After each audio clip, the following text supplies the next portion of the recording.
All right. And we're back. Welcome to episode 5 of Uncommon Sense. We got a part 2 here with Carro and David Rice himself. Super exciting for a very riveting conversation. But gentlemen, let's get it started. Back at it again, fellas. I know. Episode 5, man. It's crazy. Eddie, Travis, thanks for having me on. I'm excited to talk about this. They don't make sense, you don't make money. They don't make sense, you don't make money. They don't make sense, you don't make money. They don't make sense, you don't make money. This a wonderful place to be. I don't even worry about a hater or enemy. I just go and study how to make me a better me. Build the future for us, visit places you've never seen. Yeah. So I think we left off on my third point, and remember, it's my 5 kind of keys to team building. The first 2 that we covered last episode was culture fit and then reliability. This next one that we're going to touch on, I know a lot of people have been anticipating this conversation. This is no family in your team building. You don't want to have family on your team. No family, man. Yeah, so That's this crazy. is this one's kind of a sensitive one for me, and I'm not going to get into like the nitty-gritty details because it was a real situation. I actually lost a relationship with my brother for like over a year over a business fallout. We're in a much better place now. We're totally good. So again, I'm not going to get into the nitty-gritties of the actual situation, but I do want to just share my general takeaway, which is if you start a business with anyone, whether it's your family or friend or just someone you don't know, it's a very real situation that relationship can fall apart.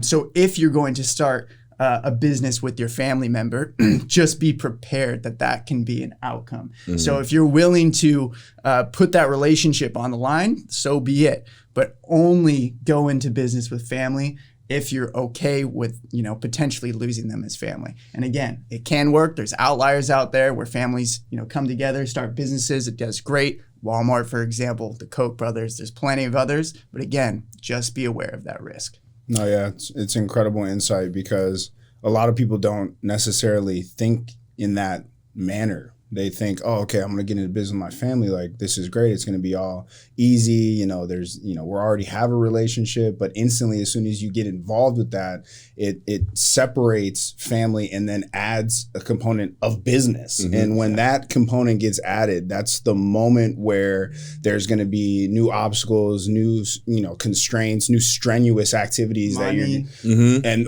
that's When when money gets number one. Mandatory. when money gets immediate. involved, it's completely different. And there's always a fine line because I feel like at a point, right, when things start to get a lot heavier, which every business is going to experience, there's more on the plate, more on the table, you're expected to do more.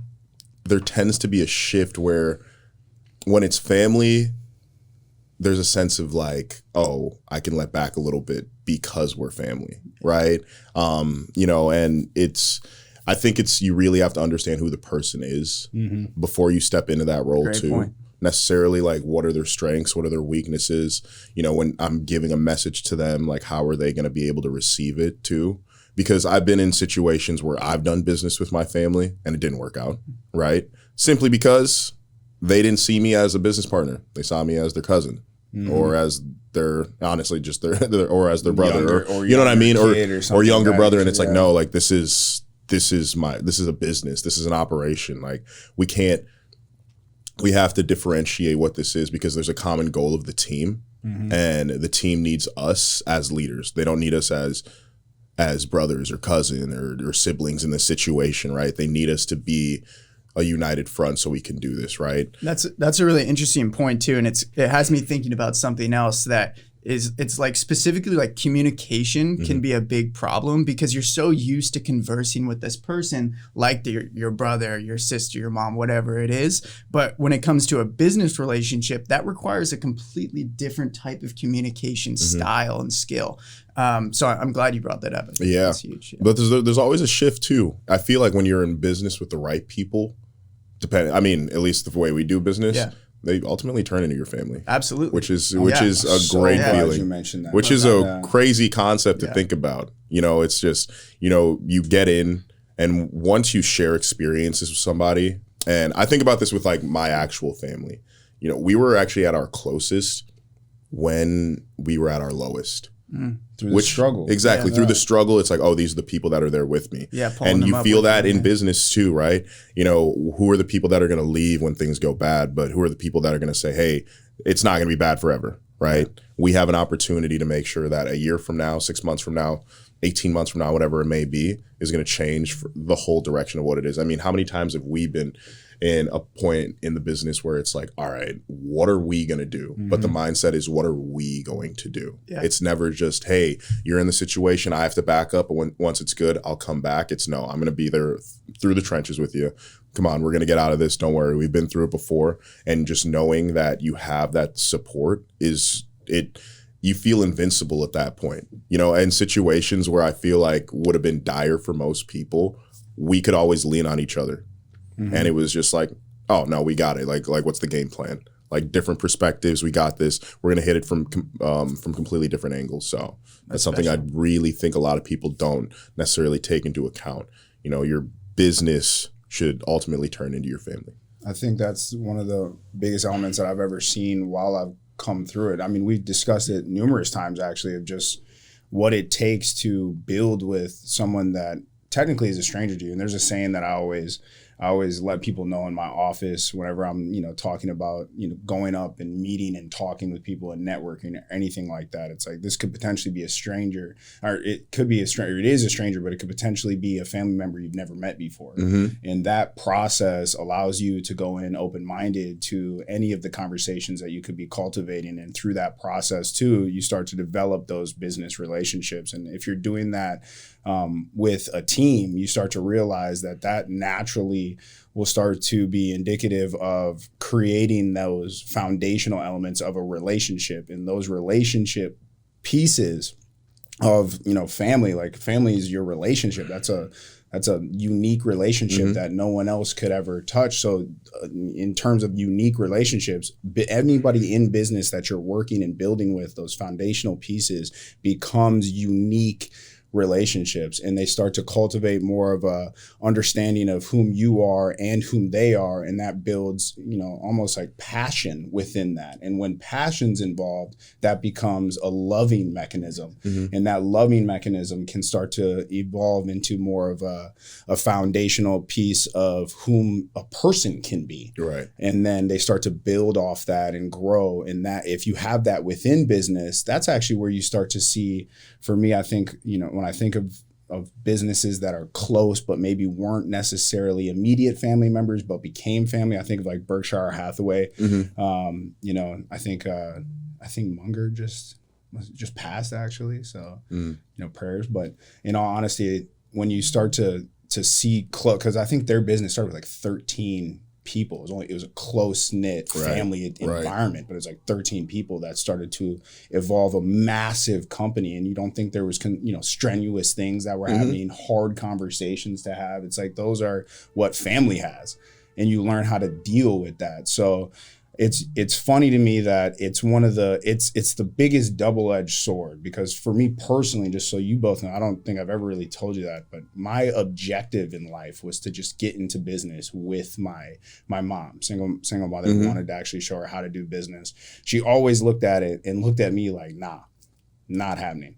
And I think it was because I was just so like, not only was I like ADHD, I wasn't, but I probably was. I just was never diagnosed with it. But then also like being as rambunctious as I was, there was no way that my mom could look at me other than that's my child. Right. How could I actually learn from my child like that? Mm-hmm. Because it's more of like, no, I'm here to teach you how to grow in life. Mm-hmm. So when those dynamics occur, it sort of can hinder the relationship in business immedately, mm-hmm. where you're like, oh, this is something we got to actually work on, right? Where you can trust me in a different a different light. Because mm-hmm. when you bring money into it, then mm-hmm. it's like, oh, well, you haven't learned how to manage the money I've had to manage, because I've had to do this to get you to be able to mm-hmm. go to college or whatever other investment it is, man. Like, I've been supporting you this whole time. Mm-hmm. So it's very interesting how it can cause major shifts, but not just necessarily just shifts, but also rifts in the relationships that you have within your family, which ultimately can be very just pivotal in the trajectory that you have as a human being mm-hmm. in life, which could be very concerning at times. And I think how you manage to that will differentiate whether or not you're going to get into business with anyone, but especially your family. In your situation, where do you think that shift happened where, you know, like you said, when you started, it was like, all right, this is my kid. Mm-hmm. How am I supposed to learn from my kid? What moment was that for you where it was like, all right, you know, it's completely shifted? It's always, I think I know when it was, but yeah. I definitely know when that was like a culmination effect. Mm-hmm. So, and I know what you're talking about, I'll explain that here in a sec, but the proof of me being relentless in pursuing entrepreneurship, where I had to learn so much. And every time that I kept learning something, I would relay the message to my mom, like, Mom, have you learned this yet? Do you know about this? Do you know about this? And me being relentless and just not stopping in looking to educate in things, or at least question to see if you've understood some of the stuff that I'm learning. Because I was someone in my family that finished college. You know, my mom technically never finished college. So I went to college. I was like, all right, it took me years because I just was not focused at all. I don't want to get too in depth. Why were you focused? I know, what? No. You got to be better, man. That's a whole nother. That's a whole nother episode. Actually, maybe not an episode. Can you put all of your college photos up there and videos? Oh my gosh, nightmare fuel for me. But canceled. No, it's not good. But in all honesty, it was just going back and forth. My mom just like, do you know about this? And then she would do her research and then be like, oh, I actually didn't know about this. Mm-hmm.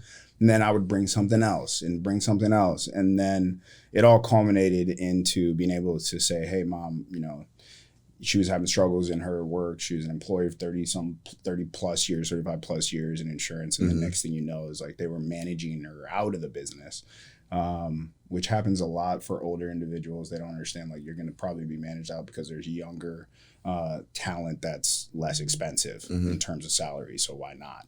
And they'll maneuver. It's built into a lot of contracts that you probably just don't read the fine print on. But as soon as that happened, I was in a situation where I was able to retire her.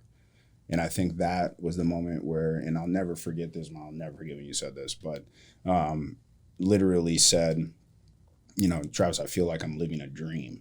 And that to me was like the most heartfelt moment in my life, at least one of them in my life, where I was like, holy crap, man, like I'm starting to get the hang of this stuff. And I need to continue this. Right. And so hopefully that answered it.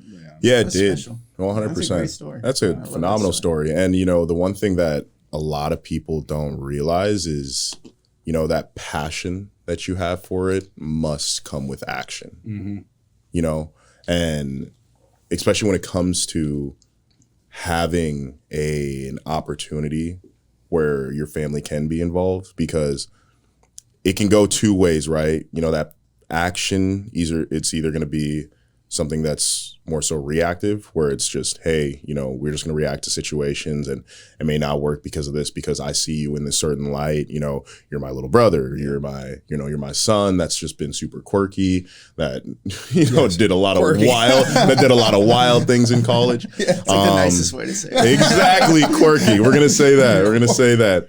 And then, or it comes with being proactive in the situation, right?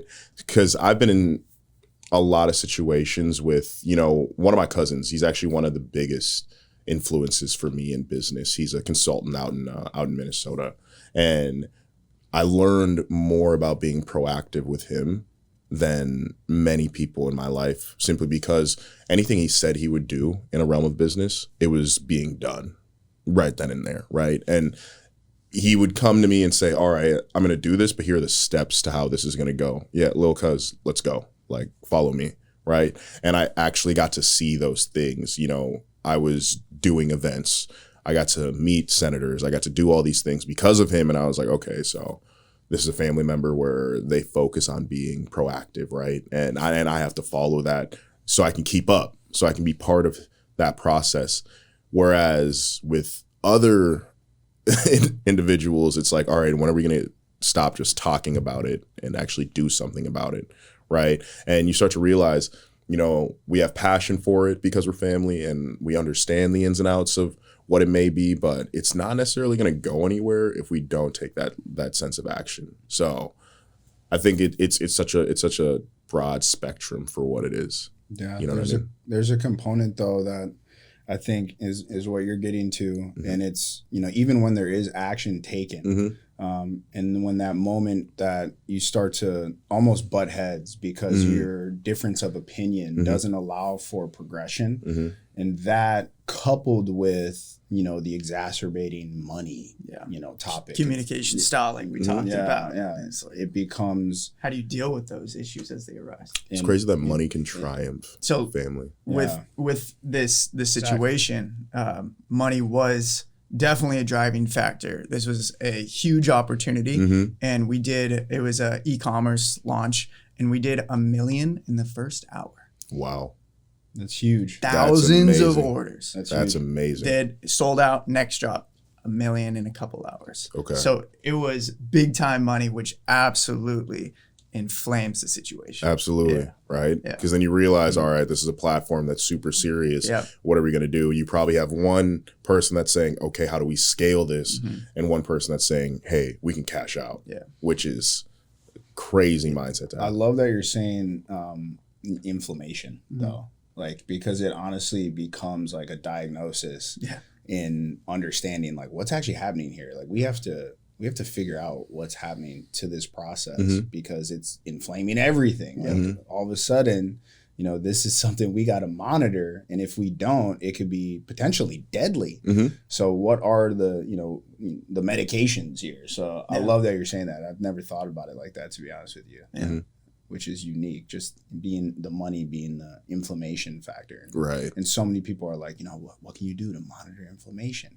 But it's like also in business. Like when something's inflamed, it's maybe a conversation went awry. Maybe, the money did it or whatever it is. Maybe the client relationship is being inflamed. Right. All of a sudden there's something that wasn't necessarily, as kosher as you would have hoped. Exactly. And then sure enough, it's, something happens. Let me sum up this point number 3 with a quote from Biggie Smalls from one of his rap songs. So this is crack commandment number 7. You ready? Yes. You guys know what it is? Yes. So, Yes. Keep your family and business completely separated. Money and blood don't mix like 2 dicks and no bitch. Oh man! But Can you take me to the studio after this? Biggie Smalls, for sure. Absolutely. I love it. That was great. Absolutely. Why was that song literally? I know. I was like, that was a perfect combination. Exactly. That's awesome. But love it because honestly, we have a unique opportunity coming up here too to have one of our guests and their family and what it's going to be like to witness a younger person grow into a business professional, but being at such a young age, like how the family actually mitigates that. So that's something that's coming up in the near future. Should we ask them that, do you think, on that next episode? I would love to. All right. I would love to. I think it's great because it's a healthy relationship of what it should be. And it's changed my interpretation of health. Healthy component. A healthy and I component. love where you're saying right? Inflammation, but continue. A healthy component, right?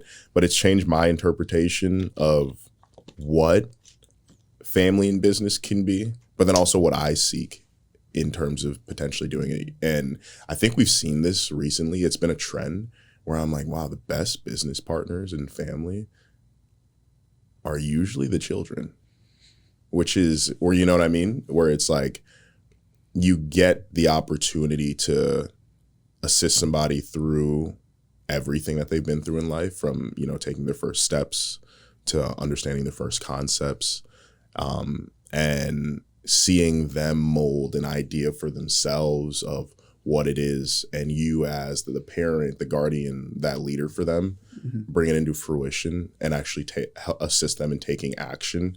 It's helped me understand, what my goal is in life. And, we went to a very great business meeting. What was it? In Newport, probably like a few months ago, with a very high value individual. And, and he came in and his son was there, 19 years old. And the reason why he said, I have my son here because I want him to learn how these conversations go. I want him to be taking notes and he's understanding. That's okay with you guys. And absolutely. And hopefully, obviously, so you're saying if you're going to go into business with your family, you think the best like relationship dynamic is between the parent. I believe it. Yeah, I can see that. It could be. It could be. Yeah. Depending on how they do it. Depending on the family. There's always going to be outliers, but you're exactly. saying, I can see that. Exactly. That For the sense. most part. Yeah. Because, I mean, I feel like you have just a competitive advantage there, right? You know, because it's seen in a way that's more so. I guess it depends on the child too. Well, he's been like in your example definitely. at that meeting, it sounds like that, you know, that man has been literally grooming his son. For that absolutely. Position, you know? And you could see it too, where, you know, the wheels were turning and I was like, and I looked at this kid and I was like, wow, he's going to be something. Yeah. He's big studying someday. something that we weren't studying at that time. Exactly. You have access to that. Exactly. That's special, for sure. And even with, you know, one of our next guests coming, it's, you know, a very young CEO being able to fly out here and actually sit down on our podcast and talk about her brand. Like that alone, those are experiences that are going to impact the rest of her life, right? Or impact the mind of somebody of that age to say, okay, this is what I'm capable of. These are the rooms I can be in. I think that was, at least for me growing up in business, it was always about, how did I get in this room, right? You know, like the rooms that people can't imagine being in. What do I need to do to make sure that I can get into there? And sometimes it's if you look to in the family dynamic, if you look at that parent role, like, hey, you really should focus on making sure that who you're bringing up is able to get into those rooms, right? Because then you'll let them shine. You'll let them open up about, you know, what they're looking to do and bring their value. And I had a really great conversation actually last night at dinner where, you know, I was talking to a mentor of mine and she was just saying that, and she's family to me at this point too, but she was saying that, you know, she owns a family-owned business, right? Construction company. Her husband runs aside, she runs aside, and she said the only missing piece that we needed was our son. And I asked, okay, why? She was like, because he understood all the ins and outs of the marketing, going out and actually, you know, speaking the right message. Like we were out of date with it, right? And ever since we put him in as a component in it, our business is 10x'd since then, right? Because there's so many ways that, you know, he was able to bring a creative element to it that we weren't able to see. Key component that you're saying right now is the creative element. Exactly. As long as you don't stifle that creative expression of your kid, exactly, that's where the growth is. Exactly. It's a beautiful thing. Absolutely. And I think it's just we as people, it's so easy for us to say, all right, like I already know what to do and this is what it is, and you're naive because you haven't experienced. Tell them what to do. You know Tell what I'm them what's saying? right, yeah. I've had to grow up telling I saw you from when you were in diapers. Like I told you everything, right? What do you mean you can tell me something right now? But you know, they see the world. To the parents absolutely to be open to that. Absolutely. Yeah. And understanding your children, like they see it from a different perspective. Like even for myself, right? I had to take a step and say, hey, Dad, Mom, I'm moving to California. I'm going to open a business and this is what I'm doing. When do you leave? I'm leaving today. Because I know if I'm leaving today, because if I know I tell you I'm leaving in like a month, you're gonna like lock me in the basement or something. I won't be able to get out or something like that. You know what I mean? Like, but it's because I saw a different perspective, right? I had a different creative mind for what it was, and even though that in that moment it wasn't like I was getting an influx of love for it or praise for it. It was actually the complete opposite. It was, I knew what I was set out to do and where my mindset was going to take me, regardless of the situation, right? And now, fast forward 3 years later, it's a completely different conversation. Wow, we're so proud of you. The fact that you were able to do this was incredible. And you kind of spoke on that too, you know, with the upbringing of Carro, right? You know, obviously it was probably different. It was a different plan for you, right? Oh, yeah. The college route didn't work out. Then it was just, you know, then it was, you know, moving in with a team to start a company and all these, like a lot of people can't fathom these things. You know what I mean? So especially, I want to say most parents, Like most. And luckily, you had it exactly. allowing you. Well, it's cool because it sounds like all of us, like we had to give confidence to our parents, and now they trust us. Your situation, teaching your mom now, she comes to you and trusts you as like a reputable source for that kind of information. For you, you just you told your parents you're gonna go do it. Now you did it. Now they're proud. Exactly. I did the same thing. Exactly. That's really cool. Yeah. It's great, man. It's unique. Yeah, very interesting thread that we both have, or all of us have. Yeah, which is wild. It's the formula. Definitely is the formula. It's the formula, exactly. But parents that will allow that creative expression, and then not take it to heart where it's like, oh, you're doing me injustice, or you're doing our family injustice, when it's like, hey, no, they're looking to pursue their own. They're like leaving the nest, but they are using their wings. You know what I mean? I love that you talk about that too, because my step before Carro, I told it at the beginning of my story, it was like Instagram modeling. And my parents were allowing me to like drive hours away to these remote locations. At the time, they were still like, I was a senior in high school. They were buying my clothes from PacSun, so I had nice clothes to wear during my shoots. And they were just trusting me and my creative outlet that this might turn into something. Like no one knew what an influencer was. Yeah. There wasn't Instagram ads at that time, but I was trying to explain to them, like, if you have an audience, then you can sell stuff. But again, it was them trusting, me and my creative side. And that's the only reason that I was ever found Carro, or, I'm here because of that. Which is awesome. Yeah. But great point. Couple other points we got to cover, but you ready for the next one? Yeah, absolutely. Number 4 out of 5. Yeah, let's do it. Okay. Number 4 is communication and collaboration. We've kind of touched on it a little bit across all of these, but I have one specific example that I wanted to talk about because this was a huge deal and literally almost ended Carro. Really? Straight up. We could have been done. Okay. This is a couple years ago. Before we had our current features, our brand partnerships features, which is like our drop shipping features. Okay. We had influencer marketing software. The kind of primary tool was this influencer discovery tool. You could connect all of your order data, your Instagram and your email lists. And then Carro would scan our massive database of influencers. And then we would point in your data like, hey, did you know Drake actually bought from you 3 years ago? Did you know Kim Kardashian subscribes to your email? Did you know Michael Jordan follows you on Instagram? There's all of these gems, right, hidden in your data.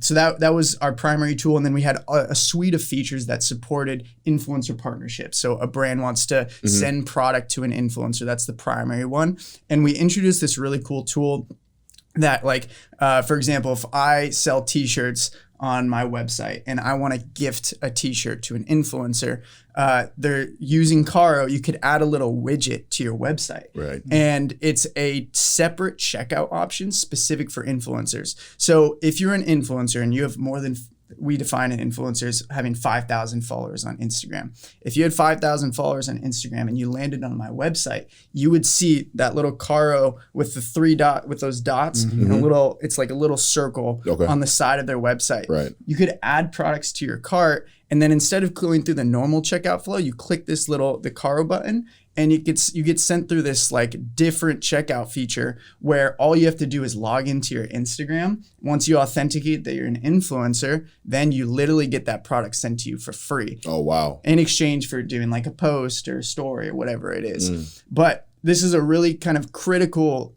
tool that has to work well because it intercepts checkout. So it's supposed to only be there for influencers. Normal customers are not supposed to see it. They're not supposed to be able to get free product, right? Oh, man. So as the head of support, like, a lot of my job is reactive, but there is some proactive stuff. And at the time, we were still pretty small, and we only had one QA person, someone that actually goes in and tests features while they're live, and also before we launch them to make sure that they're working, because you don't want to release a broken feature out to the world. Absolutely. So I get a message. It was really weird, and it was like, this person wrote in and said, hey, all of my customers are getting these free stuff. They're going through this Carro checkout, not through my normal checkout. Like, what's happening? I go in, I go test it, and I'm like, holy we are intercepting every single customer across all of our 20,000 plus brands and sending them through the Carro checkout where they can get free stuff instead of them going and paying our users for those products. Huge deal, right? Like literally a showstopper. Yeah, that's a bomb. I know. Breaking the industry right there. Yeah. It's crazy. So I get the report, I confirm it's a real thing. I go out to my QA person, and keep in mind, it's like around lunchtime. It's like noon. Shouldn't matter. I tell her, hey, I think we have this issue. Can you please test? She's like, okay, I'll test it. I'm like, okay, cool. I leave. I let her go do her thing. 10 minutes go by, 20 minutes go by, 30 minutes go by. I haven't heard anything. Expecting all hands on deck at this point. I go out there. I'm like, where is she? I asked some people. They're like, oh, she left for lunch. I said, are you serious? So I look around, and the entire exec team is in a board meeting, like at the end of the hallway in the biggest room, sitting with all of our investors. And I literally walk in there and I interrupt them and I say, hey, Jason, come over here. You need to look at this. And I have them sit down and look at this. And we jumped on it right away because it was this super important deal. But again, that comes back to communication and collaboration. The QA person literally took what I had told her and just left. Just completely left. Sounds like I'm going to get to that later. Yeah, absolutely. Exactly. Sounds like something I'm not going to do right now. I'm but starving. Right, exactly. But a sandwich. Yeah. So, yeah. That's insanity. That's man. actually wild. That sounds like a movie. Absolutely. Definitely a movie. But think about how many situations we've also had that where it's like the communication is it's the timing within it, right? You get it and then you're like, okay. Yeah. Right? Like the process is I'm going to put in like 20 things before that. Yeah. Just so I don't have to do that right now. So it's like two pieces, like one, me telling her and her failing to, escalate. But then there was the second piece, like I had an internal, dialogue and kind of argument with myself. Like, do I interrupt this board meeting? Or do I wait and risk like this becoming a greater issue? Again, communication, collaboration skills. You have to be able to weigh those things in your mind and make the best decisions, to push your team forward. Absolutely. It's unique that you said this too, because a lot of that communication also is that self-talk. Yeah. Yes. Imagine if you would have held back where it's like, okay, so I need to collaborate with my action. Like I gotta be able to move, but if I don't move properly, if I don't talk to myself properly, like imagine if you would have waited. It's like, nah, man, that's not the time to wait. We need to get on this now. So, and then you took action, and that, it's a collaboration with oneself talk too, which is very interesting. Yeah. And we did a full team like post-mortem the next day. Really? And like the execs were like, DBR, that's my nickname at the company. DBR, you literally saved the company. So that was great recognition. Wow. And it's huge. That was huge. Yeah. What happened to? So luckily, interrupted the board meeting, confirmed that we needed to address it immediately. I was sent to go work with the developers to go, put out a patch. We were able to fix it really quickly. Not too much damage. We're able to repay all of the merchants that, had free orders come through. That's a big piece for me is like, if Carro is responsible for some sort of issue, and especially when it comes to money, we are always going to, be the ones to take the first step in recognizing it and then also correcting it. I love it. Which I think is a key to good support. I mean, it's a key to good business. Absolutely. That's right. Yeah. Key to good business, because if it isn't, like, if you don't do that, it's like you don't care. And obviously, if you're in a business that like this, like, you got to show that you care. Absolutely. How do you show that you have to take care of the people that believe in you? On top of it, especially if they're business partners or any business relationship, or if they're your clients. Huge, impactful moment to just be on top of that, so that they can see that you care.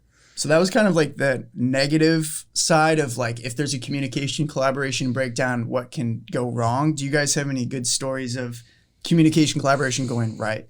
Goodness, I think we always go straight to the negative. I swear, So I'm thinking about because it's the most impactful because once you actually hit those negatives, you're like, dang, I actually had to make major decisions that impacted everyone around me, because it was just one negative that reverberated throughout the whole, collective, where you had to solve it, and if it wasn't solved, then atom bomb goes off, which is unique. But I think there's a lot of times that the positive communication is overlooked. And I think we do this in our business a lot. And it always comes down to, how you communicate to your team, what you relay. But are you capable of inspiring your team? Because I think that's the moment that differentiates your culture's health. I love that we're talking about this health component too, because, you know, if your culture is feeling inflamed in any way, it's like, usually it's the inspiration to at least someone involved in your culture that's going to bring, you know, not just the inflammation down, but is going to cure anything that's going on in your culture that's going to drive your business forward, which will be a key indicator of how successful the next day will be. It might not be the moment, but you know, sometimes it could be, but sometimes it's just the next day, because I always look to what I'm doing now that is going to impact my next day. And that literally stems from the communication, the conversations that I have today that are going to allow tomorrow to be a fresh new start. And then once I start to see what kinds of conversations start to, you know, get disseminated through the culture at that point in time, that's where I start to involve myself more, where if I can inspire, I will inspire. And I think that's a key component to just making sure you do have good collaboration, good communication within your business. I love that you talk about inspiring as a leader. Yeah. I literally just had a conversation with one of my favorite CEOs that I've gotten to work with through Carro. He's from gear.com. He gave me this one-liner, and it was essentially, a leader's job is to tell stories that inspire. That is the role of a CEO. Yeah, it's cool that you touch on it. That's interesting. I And think as that's that leader, so true. Yeah, I feel like the inspiration that we have as leaders usually is to inspire people so they inspire people, right? I think where I've found I know my communication is getting through to my people is always when I can hear or feel a conversation they're having, and you kind of just hear those words and it's like, all right, yeah, I said that, right? You know what I'm saying? Or I said that, but I relayed that message to you when you were going through your issue. I relayed this message to you when you were, you know, when you were having that conflict with yourself or with the opportunity, right? And I think it's just so powerful when you allow your leaders to be leaders too, right? You know, if you break down what servant leadership is, it's to serve leadership to others. So when that inspiration comes in and they're willing to just, you know, take those steps just to bolster themselves, but bolster the team, then it's like, okay, all right, I'm doing my job correctly, right? You're taking it into action now. And now it's passing on to the next person. You know, I had a leader reach out to me. He's on track to get promoted to leader here very shortly from my team. And I was just telling him how much I appreciated him and, you know, what it meant to me to see his success. And he kind of had a conversation of, you know, I've changed as a person since I've been here. My level of standards there. And now if you're going to call me a leader, I must make sure those who come into this opportunity know what that standard is at the beginning, right? And I can teach them that through my experiences and the conversations that we had. And sometimes those conversations aren't the most fun to have, right? And you as the person, you know, I say to my team a lot, you know, I'd love to praise you when there's something I need to praise. Like I want to do that more. If we're in a situation, right, where our communication is focused more on more of like a conflicting decision that is not aligning with the values of where the collective's going, then I'm going to have that conversation with you regardless on how you feel. Because I know if that situation were to happen to me, I'd want you to have that conversation with me as my team. And we have to look to that as leaders to say, hey, you know, as our people are receptive to hear us, we have to be receptive to hearing them too. And sometimes those conversations are you as that leader, you don't want to hear in that moment, but at least perspective shifts, and it's at least these people care about me enough, about my brand enough, about who I am as an individual enough to give me the blueprint on how I can get better. Yeah. The same way that I look to do for them. Yeah. And I can give you some context too, because, you know, majority of the time that communication can be strained comes with the challenges that arise within the direction of what the company's looking to do. Mm-hmm. So when the team doesn't understand, what the company's doing to its fullest, and like if this is the right step for the whole collective, that's usually where some of the communication could collapse. But that's also a pivotal moment where if there's a strong leader present, you can assist the team's understanding of what they can do as a unit. So, for example, to answer sort of like the example side of it, recently, I'll give you something recent. There was a major decision that we made in our company to sort of shift our focus to a different client. We wanted to sort of not necessarily cut ties, but we saw another opportunity that could potentially assist in the development and growth of more of a national opportunity, which is just unique. So the collective in the team environment was sort of rocky because what was actually happening was people were more in fear or in doubt of the challenging aspects that were going to come with a new shift, which happens all the time. Like if something's new, it's like, oh man, I'm sort of fearful of this. I'm doubting this. Are we going to be able to make it through? So with this particular campaign that we previously just left, we were able to build like literally within our group, within our organization, we did over 100 million in revenue for our clients. So to leave that to pursue something that could potentially, in my mind as a leader, be like, hey, this could potentially be way bigger.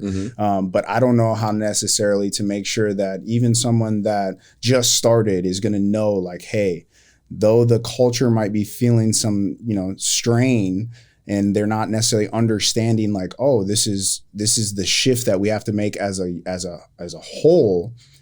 How can we mitigate those tensions?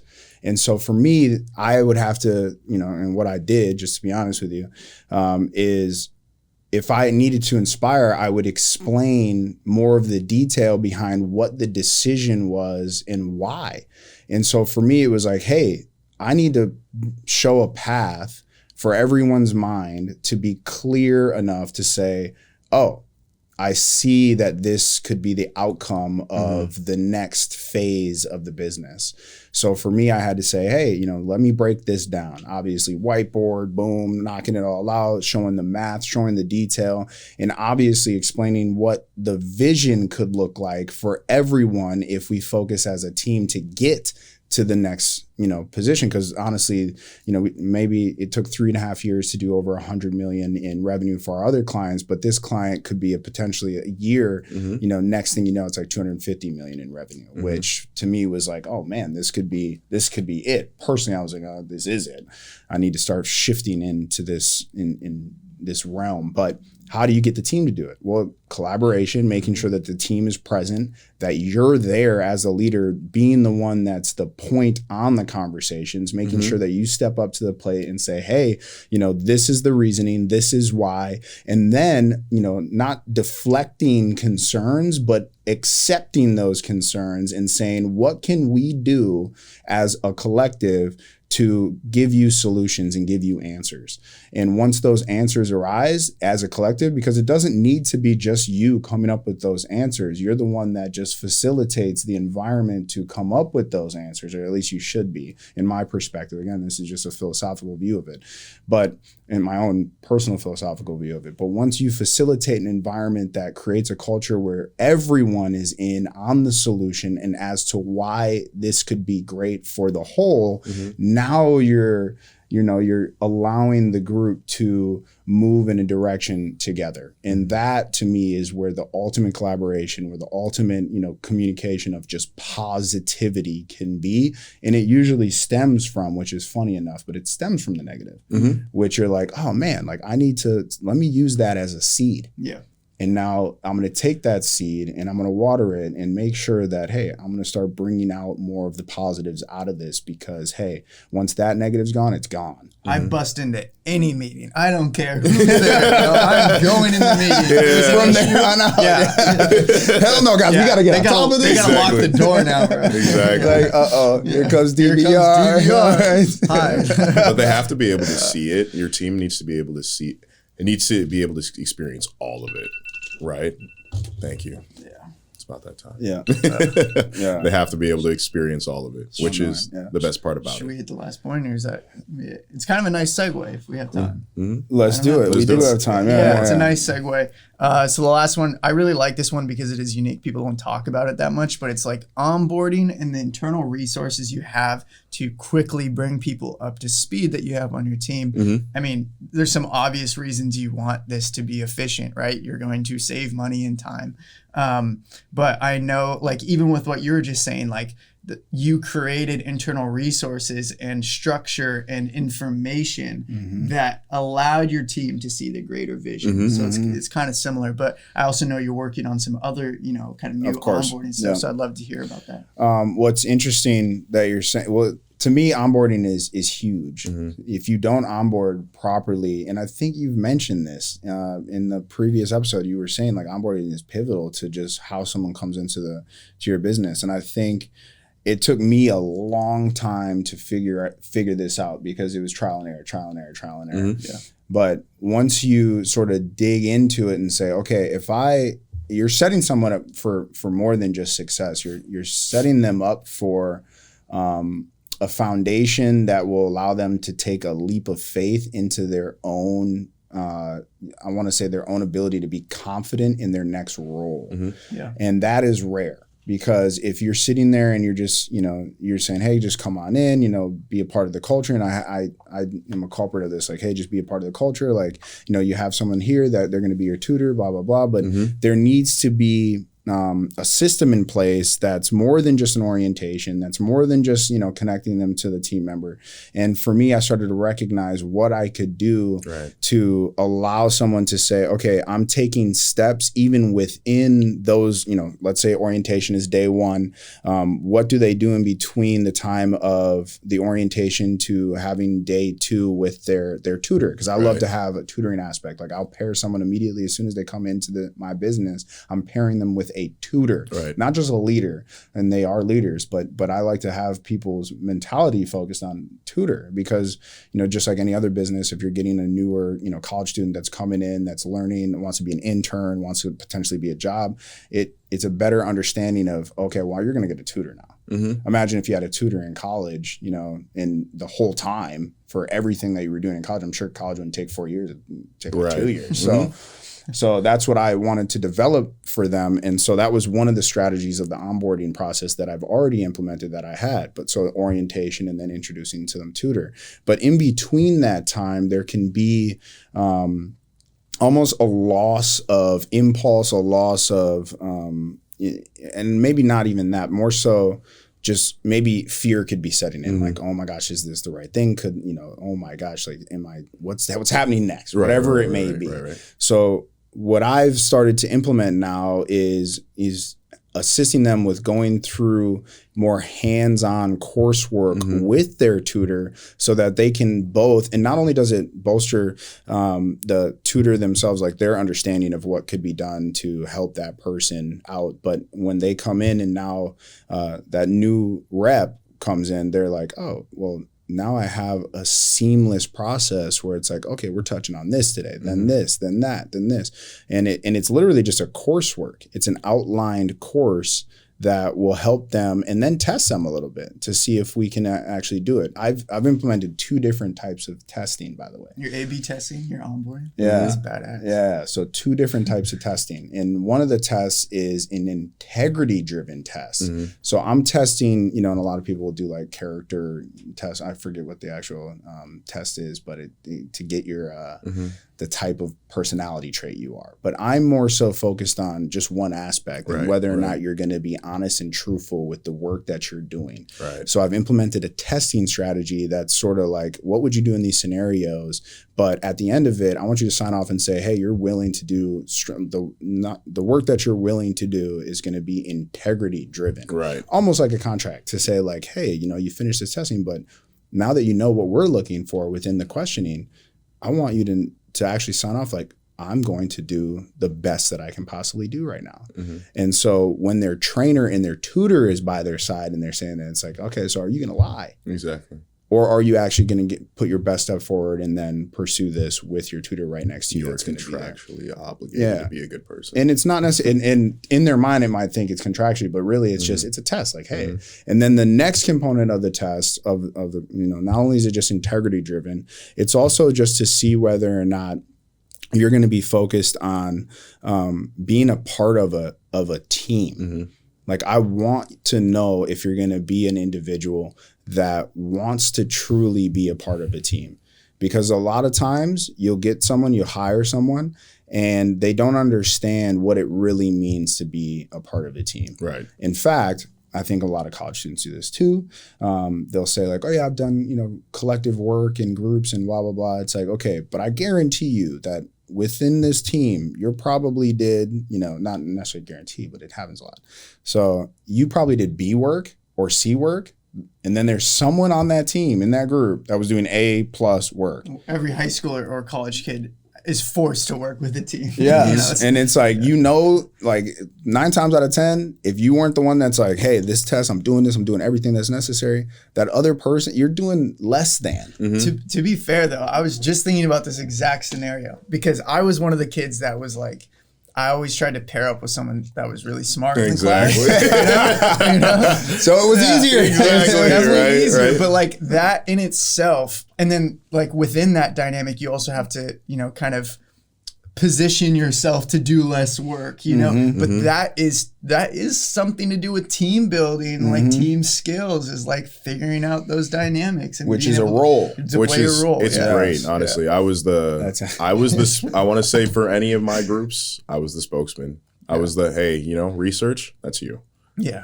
I was the spokesman. Everything. The face, yeah. Exactly. Yeah. Immediately, it's like, I'll make it sound great, though. You know what I mean? I'll make it sound great. But see, that's a role. But you're also willing to put in the work. So I'm huge on who you see yourself in the team. So I want to test on that a little bit. I think it's great to just let the team know exactly what the strengths and weaknesses are of each person, right? At the beginning. Because even in like you said, I was the face. Like I knew I'd be great at that, right? And there's going to be somebody else there that's much better with R&D, research and development. So I want you to focus on that. And I think I know for a fact I assumed that role right away because I had to let them know, all right, you guys want me to focus on doing the research? I will not. You know what I'm saying? I will. I just need to be upfront with you. Yeah. It's not. Look. I'm not doing the work. Like I will do my best. You know what I mean? I was not expecting that at all. Exactly. You know what I mean? Like for me, it was like it's honest. It was like I had to be at that time. I was like, man, I'm gonna be real. Like I have crazy ADHD. On top of that, I am dyslexic. Exactly, right? Right. And then I'm dyslexic too, so I'm like, so you guys want me to focus on reading all of this right now? And I promise you it's gonna take me double the time. How about this? I'll sit down, we'll do the research together, right? You can do it much faster than I can, but I want you to kind of just sum it down to me, and then I'm gonna put in my own words, and that's what our presentation is gonna be. And me doing that, people respected it right away because I always want to just lay it on the table like, hey, these are my strengths, these are my weaknesses. Let's balance these off each other to make sure that it's working together. It's kind of like, Even by having the confidence to say that, you've already established yourself as being the best person to be the face and the presenter of whatever the rest of the team. So true. But it's interesting that you said that too, because you're literally saying like, hey, you sort of looked at them as tutors in your situation where they might have been more knowledgeable in a way to, comprise the information and actually to receive the information. So you're saying, hey, this is what my strength is, integrity driven, already being honest, and then you're saying, hey, this is actually my role within the team. So it's like I realize personally that those components in an onboarding process are super pivotal to someone's success. And then not only someone's success, the team's overall their success, but then your success. It's huge. So that's like the biggest element of it. And in having those things now within the process has given more confidence to individuals who come in, who allows them to sort of see themselves in the roles and then see which roles they may want to be in the future, which, if they're looking for growth, 9 times out of 10, you get someone that's coming into an interview, they're going to say, hey, I'm here for Exactly. growth. It's like, okay, well, what type What does of that growth? mean? Yeah, let's define that. Elaborate, Yeah. please. So now you're going to be able to sort of see a little bit more of what that growth could look like internally. And that's why I've built that process out so that you can allow someone to see that in themselves. Because that's really what I'm working for, is to have this individual see themselves as a confident young professional that's looking to find success and grow in the manner that they want to grow. So I want to facilitate an environment that's going to, and foster an environment that's going to, allow for that. But that's onboarding for me. So what was your onboarding process like? Because that's probably a unique difference. Like Carlo probably had their own process. That's a good question. So it's been a little bit since I've done it, but I'm actually starting to prepare internal resources again in case, because we're approaching a Series C round in Carro. There's a pretty good chance my team goes from 2 to 10 in the next year. So I have to be prepared for this. So the last time I did it, honestly, was I've already written a resource center explaining every feature of Carro. That's extremely helpful. It's funny. It's that resource center isn't used just to onboard my team. It's used to onboard the entire team, anyone that comes. And that's not me sending that to them. It's just, if you want to understand how it works, you have that access. I think that was probably the biggest piece, but also just being hands-on and me acting as that tutor for the person I brought in, being able to answer and welcome any sort of negative questions or feedback too. I like that you touched on not deflecting the negative, but I think it's better to even like if you had a team of 10 and one person brings a serious issue to you, I would almost like air that issue, if it's like not just unique to them, but air that issue to the whole team. Bring that up in a team setting and talk about from tip to tail, so everyone feels comfortable about it. I think that's really special. Yeah, like if this occurs, like let's make sure everyone knows how to handle this. Yeah, because if one person's feeling it, it's probably pretty likely that other people are experiencing the same thing. 100%. Yeah. Always happens. I love it. So I like it. Should we wrap this up? Yeah, definitely. So if you want to build a good team, you want to consider your culture fit. Make sure you hire reliable individuals. Again, this isn't a hard rule, but if you're going to go into business with your family, just be prepared to lose them. Understand the risks. Communication and collaboration are pivotal. It's super, super important for any team member you have. And then lastly, make sure your onboarding system is, solid, easy. We're flowing. Let's go. I like Let's it. make it happen. No, thank you, David. Let's go. We appreciate you. Shout out to Carl for sure. Many big things coming. Too much coming. And we're Many. ready for it. And I know we're excited. I know you're excited. It's been a pleasure to have you on. Thanks for jumping on, on Common Sense. This is unique for us to just be a part of a process where we could bring someone of your caliber on, because honestly, I learned a lot here. I learned a ton. So you brought a ton of information, and it was a pleasure. So, but other than that, you know what it is. Look out for the next episode, man. Common sense. Common sense. Be on the lookout. Man, see y'all soon. Later.